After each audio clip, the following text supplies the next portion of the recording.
बलरामपुर गांव के लोग बहुत ही सीधे साधे थे। कोई भी पूजा या शुभ कार्य करना हो, गांव के लोग पंडित रामस्वरूप के पास ही पूछने के लिए जाते थे। रामस्वरूप ने थोड़ी बहुत पोथी पत्रिकाएं पढ़कर ज्योतिष की विद्या ले ली थी। गांव के लोगों के लिए फिर भी रामस्वरूप की कही बात पत्थर की लकीर मानी जाती थी। एक दिन सब लोग लाइन में चलकर चंद्रमा को जल चढ़ाएं, सबकी बारी आएगी। प्रणाम पंडित जी, आशीर्वाद दीजिए। आज पूर्णिमा पर चांद प्रसन्न हो जाए और मेरा कारोबार अच्छा चल जाए। कितने सालों से देख रहा हूँ, हर पूर्णमासी पर गांव के लोग नदी किनारे एकत्रित होकर चंद्रमा की पूजा करते हैं, फिर कार्य तो सिद्ध होंगे ही। गांव के लोग पूर्णिमा के दिन को बहुत मानते थे, इसलिए हर पूर्णिमा को चांद की पूजा करने नदी किनारे आते थे और पूजा करके पंडित रामस्वरूप को श्रद्धा के अनुसार दक्षिणा देते थे। पंडित जी, ये 11 रुपए की दक्षिणा। पंडित जी, ये 2 किलो आम लाया था आपके लिए।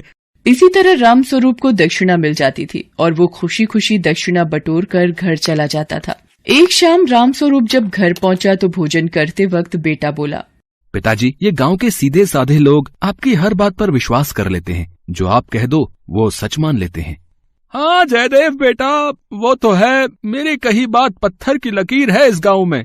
एक बात बोलूं पिताजी, कब तक आप इस छोटे से गांव में रहकर जीवन गुजारते रहोगे? गांव के लोग ये थोड़ी बहुत दक्षिणा दे जाते हैं, इससे तो बस 2 वक्त की रोटी की ही गुजर बसर होती है। क्यों ना कोई बड़ा हाथ मारा जाए और फिर इस गांव से चंपत हो जाएंगे और किसी बड़े शहर में जाकर आराम की जिंदगी गुजारेंगे। मैं कुछ समझा नहीं बेटा जयदेव। जयदेव अपने पिता पंडित रामस्वरूप को एक तरकीब बताता है, जिसे सुनकर रामस्वरूप की आंखों में लालच की एक चमक उभर आती है। कुछ सप्ताह बीतने के बाद एक दिन, पंडित जी, इस बार पूर्णिमा कब की है? महाशय, इसी मंगलवार को पूर्णिमा का शुभ दिन है। पंडित रामस्वरूप के कहने पर गांव के सब लोग नदी किनारे पूर्णिमा के चांद की पूजा करने आने लगते हैं। सुमित्रा बहन, चांद नजर नहीं आ रहा, ये तो आसमान में अंधेरा छाया हुआ है। हाँ राधा बहन, चांद तो दिखाई ही नहीं दे रहा, तारे ही नजर आ रहे हैं बस। चलो सब पंडित रामस्वरूप से पूछते हैं। पंडित जी, आज पूर्णिमा है पर चंद्रमा तो आसमान में दिखाई ही नहीं दे रहा। पंडित जी, आप चुप क्यों हो? आप कुछ बोलिए। ये पूर्णमासी की पूजा कैसे होगी अब चांद कहाँ गया पंडित जी? गांव वालों, जिस बात का मुझे डर था वही हुआ, चांद की चोरी हो गई। क्या? चांद की चोरी? हाँ, चांद की चोरी। कल रात भगवान मेरे सपने में आए और बोले कि एक अदृश्य डाकू हमारे गांव से चांद को हमेशा के लिए चुरा कर ले जाएगा, ताकि इस गांव के लोग चांद की पूजा ना कर सके। पर वो अदृश्य डाकू ऐसा क्यों करना चाहता है? भगवान ने इससे बचने का कोई उपाय तो बताया होगा। वो डाकू हीरे जवाहरात, पैसे और आभूषणों का लालची है। उसे ये सब मिल जाएगा तो वो चांद को छोड़ देगा। ये खबर गांव के मुखिया के पास भी पहुंचती है। मुखिया भी पंडित रामस्वरूप की बातों पर विश्वास कर लेता है। अब जब हमारे गांव पर मुसीबत आई है तो इससे सब मिलकर मुक्त होंगे। ठीक है, यदि उस चोर को रुपए और आभूषण चाहिए तो हम दे देंगे, पर कम से कम हमारे गांव को चांद वापस तो मिलेगा, है कि नहीं? गांव वाले एक एक करके जिससे जितना बन पड़ता नदी किनारे रखा था। कोई रुपए, कोई चूड़ी, कोई हार, कोई अंगूठी, जिसके पास जो भी था सब चांद की चोरी करने वाले चोर के लिए नदी किनारे रखता गया। 5 दिन बीत गए थे।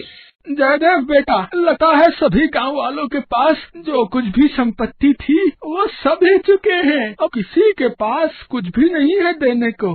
तो ठीक है पिताजी, हम कल तड़के ही चुपचाप बहाने से गांव से भाग जाएंगे। रामस्वरूप और जयदेव गांव वालों को लूटकर भागने की योजना बना चुके थे। उधर मुखिया परेशान था। मुखियाइन, पता नहीं हमारे गांव से ही चांद की चोरी क्यों हुई। हमारे गांव के लोग तो हर पूर्णिमा को चांद की पूजा करते हैं। बेटा गोविंद, जब 2 लोग बात कर रहे हो तो बीच में शोर नहीं करते।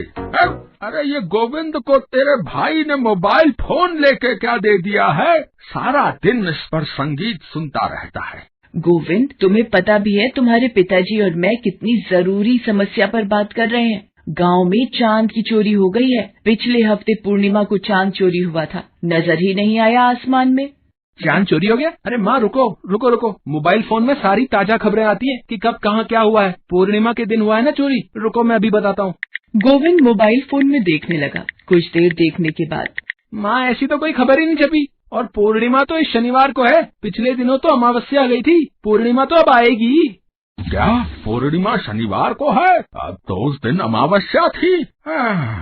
मुखियाइन, मुझे सारी बात समझ में आ गई।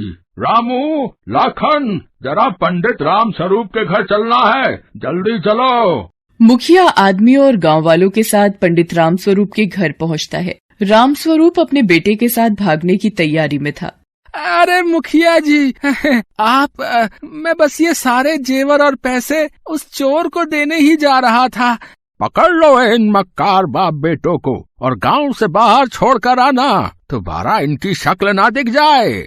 गांव वालों को पंडित राम स्वरूप की मक्कारी पता चल जाती है। अमावस्या की रात को पूर्णिमा बताकर पंडित राम स्वरूप गांव वालों को लूटकर भागना चाहता था, पर समय रहते गोविंद ने सच्चाई सामने रख दी। सभी को समझ आ गया था कि आंखों पर पट्टी बांधकर किसी पर भी अंधा विश्वास न करने में ही समझदारी है। अगली पूर्णिमा पर चांद को देखकर गांव वाले खुश हो जाते हैं और पूरे विधि विधान से चांद की पूजा करते हैं। पंडित राम स्वरूप को अपने किए की सजा मिल जाती है। सब गांव वाले मुखिया के बेटे गोविंद की वाहवाही करते हैं।